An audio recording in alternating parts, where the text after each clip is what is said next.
est 9h13 ce vendredi 9 novembre au matin et figurez-vous que nous avons décidé de vous procurer du bonheur, de vous parler du bonheur jusqu'à 9h26. Pour commencer avec le haut du gratin, j'ai nommé Karine Tessandier. Oui. Karine, bonjour. Bien. Bonjour à Nous tous. avons parlé gratin de courge hier. Non, Oui. pas de courge. Moi aussi, parce que c'est la même Ouais, famille, j'aime bien gratin cette de expression. pâtisson. C'est la courge aplatie Ouais, la courge. que l'on a ouverte, on l'a remplie avec plein de choses et on l'a fait gratiner au four. Ça, c'était hier. Ouais. Aujourd'hui, on va faire, je crois que c'est le gratin le plus universel. C'est pas le dauphinois, c'est le gratin de pâtes. Avec cette météo Ça va être bien chargé, un ça. peu particulière, un bon gratin de pâtes, mais pas n'importe lequel. Avec 3 kilos de crème, j'imagine. Ah oui, non, 600 grammes seulement. En fait, c'est le gratin de pâtes de Polo des bords de Saône de Monsieur Paul Bocuse. C'est une recette qui vient du livre de Best of Paul Bocuse. C'est vraiment une recette où il ne faut pas avoir peur de consommer du beurre et de la crème. Mais alors, qu'est-ce que c'est bon pour rester sous la couette, comme disait Nathalie. Nathalie, C'est oui, oui. parfait. On a la météo, on a le plat, on y va. Voici le gratin de pâtes, le gratin de macaroni, 3 étoiles si on peut dire. Il faut des macaronis. Attention, du lait, du beurre, de la farine, de la crème fraîche épaisse, du gruyère, un peu de noix de muscade.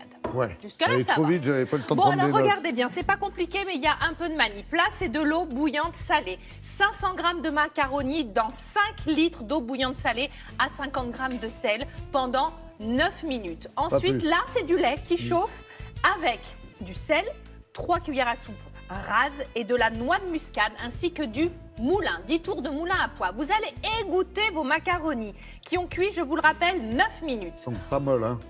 Surtout pas. Non.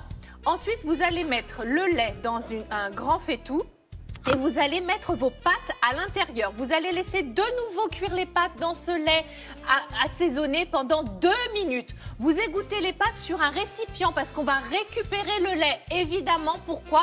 Pour ça, on va faire fondre du beurre dans une cocotte. Le beurre, il y en a 120 grammes. Vous allez mettre la farine d'un coup dessus, 90 grammes. Vous allez faire cuire un peu et vous allez ajouter le lait qui a servi à la cuisson des pâtes pendant 2 minutes. Là, on fait une sorte de béchamel. Vous voyez, ça épaissit. Et ensuite, vous allez rajouter la crème fraîche. Il y en a 600 grammes de cette petite crème fraîche. Vous Elle est allez déjà bien, bien lourde, là. remuer. Vous allez mettre les pâtes à l'intérieur. Vous mélangez bien et il nous manque quoi ? Il nous manque le gruyère. Alors le gruyère, on a du gruyère, 150 grammes de gruyère, on va en garder un petit peu pour mettre sur le dessus pour que ça gratine bien. Et puis l'autre partie, vous allez râper et le mettre dans les pâtes qui sont, je vous le rappelle, dans cette béchamel à la crème. Paul Bocuse disait, on peut alléger, mais on y perdrait beaucoup. Pour alléger, si vous voulez, moi j'ai une recette. Hein. Vous ajoutez juste 200 grammes de graisse de canard.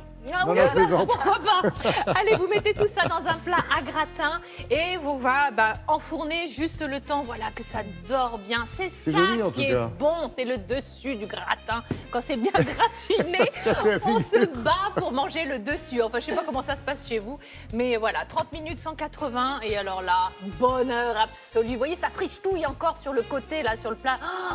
Donc voilà. vous voulez déclencher une bagarre à table, vous servez le gratin, recette Karine et 3 étoiles, bien sûr. Absolument, de Polo qu'on embrasse. Oui, en Tout dessert là-haut. aussi, on peut se faire un gratin. Oui, bien sûr. Pourquoi On voit pas ça gratiner demain des bananes avec de la noix de coco et du chocolat. C'est le programme de demain matin, 7h14. Noix de coco c'est entière précis. ou râpée? Oh, râpée, c'est mieux pour les quenottes.